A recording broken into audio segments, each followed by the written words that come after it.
The Poem of the Man God. The Third Year of the Public Life. Chapter 428.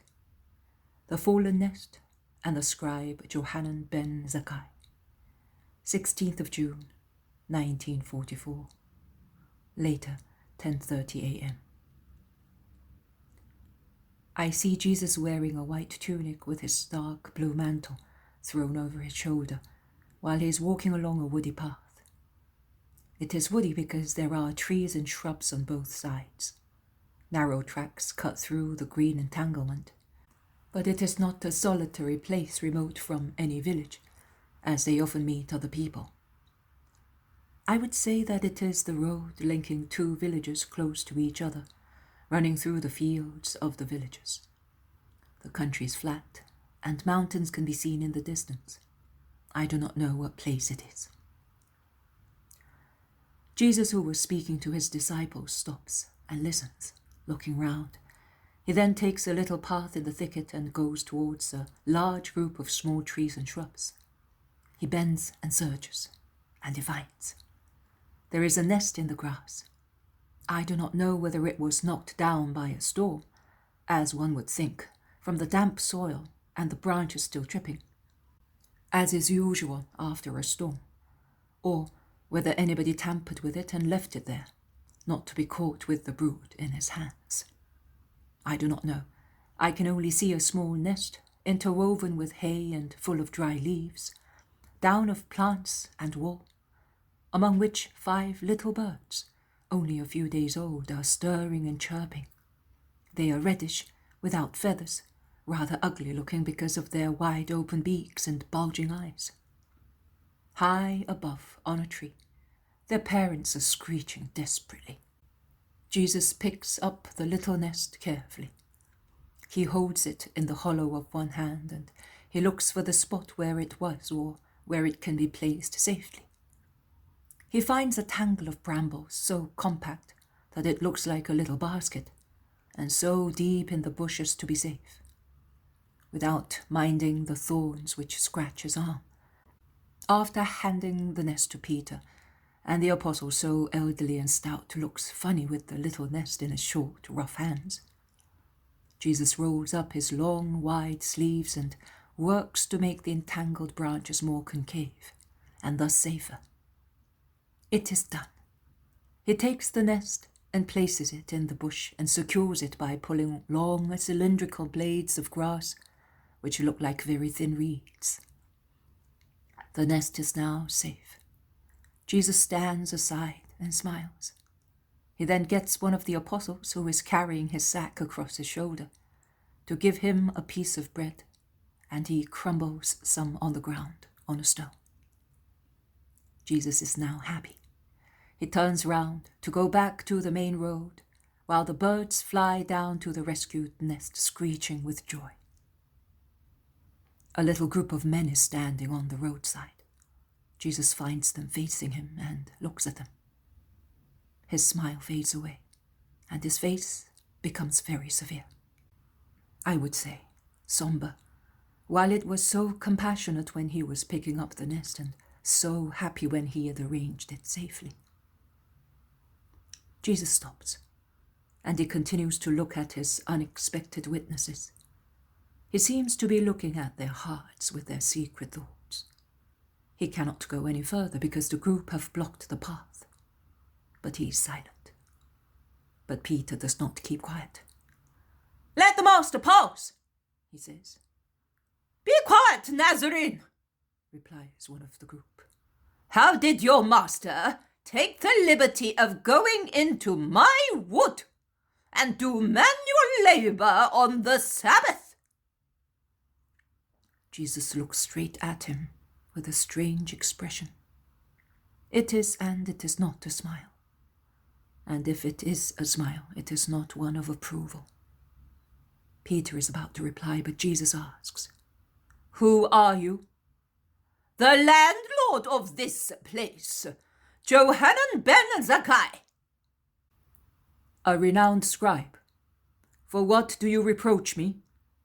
"For profaning the Sabbath." "Johanan ben Zaccai, Do you know Deuteronomy? Are you asking me? Me? A true rabbi of Israel? I know what you want to tell me, that I, as I am not a scribe, but a poor Galilean, cannot be a rabbi. But I ask you once again, do you know Deuteronomy? Certainly, better than you do. To the letter, certainly, if you wish to think so. But do you know it in its true meaning? What is said is said. There is but one meaning. True. There is but one meaning. And it is a meaning of love, or, if you do not want to call it love, of mercy. Or, if it annoys you to call it so, say, of humanity. And Deuteronomy says, if you see your brother's sheep or his ox straying, even if they are not close at hand, you must not make off, but you will take them back to him, or you will keep them until he comes for them. It says, if you see your brother's donkey or ox fall, do not pretend you have not seen, but help him to put it on its feet again. It says, if in a tree or on the ground you find a nest with the mother bird sitting on the chicks or the eggs, you must not take the mother, because she is sacred to procreation. You may take the chicks only. I saw a nest on the ground, and the mother weeping over it. I felt sorry for her, because she was a mother, and I gave her chicks back to her. I did not think I was profaning the Sabbath by consoling a mother. We must not let the sheep of our brother go astray, but the law does not say that it is a sin to put a donkey on its feet again on a Sabbath. It says only that we must have mercy on our brother and humanity for the donkey, a creature of God. I thought that God had created that mother, that she might procreate, and that she had obeyed God's command, and that, to prevent her from bringing up her offspring, was to interfere with her obedience to a divine command. But you do not understand that. You and your friends consider the letter, not the spirit. You and your friends do not consider that you infringe the Sabbath twice, nay 3 times, by degrading the divine word to the pettiness of human mentality, by interfering with the command of God, and by lacking in mercy towards your neighbor. In order to injure by means of a reproach, you do not consider that it is wrong to speak unnecessarily. This, which is also work, but neither useful nor necessary nor good, does not seem a profanation of the Sabbath to you. Johanan ben Zaccai, listen to me. As today, you have no mercy on a black cap, and according to Pharisaic practice, you would let her die of grief, and you would let her offspring perish miserably, left at the mercy of asps or wicked people. Likewise, tomorrow you will have no mercy on a mother, and you will make her die a miserable death, and you will have her offspring killed, saying that it is right to do so out of respect to your law, to yours, not to God's, to the law which you and those like you have made to oppress the weak, so that you, the strong ones, may triumph. But see, the weak also finds a Savior, whereas the proud, those who are strong according to the law of the world, will be crushed under the weight of their own heavy law. Goodbye, Johanan ben Zaccai. remember this hour, and mind you do not profane yourself another Sabbath with the satisfaction of a crime committed.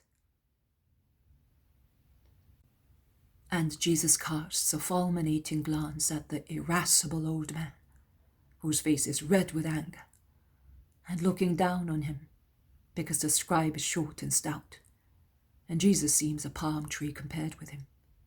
He passes by, walking on the grass, because the scribe does not step aside. Jesus says, I want to uplift your spirit with a true vision, if it is not mentioned in the Gospels. This is the lesson for you, that I have so much mercy on little birds without nests, even if the name instead of being Blackcap is Mary or John. And I take care to give them a nest again, when an event has deprived them of it. And this is the lesson for everybody, that too many know the words of the law, still too many, although they are few, because everybody ought to know them, but they know the words only. They do not live them. That is the error. Deuteronomy prescribed humane laws, because men in those days, because of their spiritual childhood, were brutal and half savage. They had to be led by hand along the flowery paths of pity, respect, love for the brother who lost an animal, for the animal which fell, for the bird sitting on eggs, to teach them to rise to higher pity, respect, and love. But when I came, I perfected the Mosaic rules, and I opened wider horizons. The letter was no longer everything. The spirit became everything. Beyond the little human act for a nest and its inhabitants, it is necessary to consider the secret meaning of my gesture, that I, the Son of the Creator, bowed before the work of the Creator. That brood also is his work.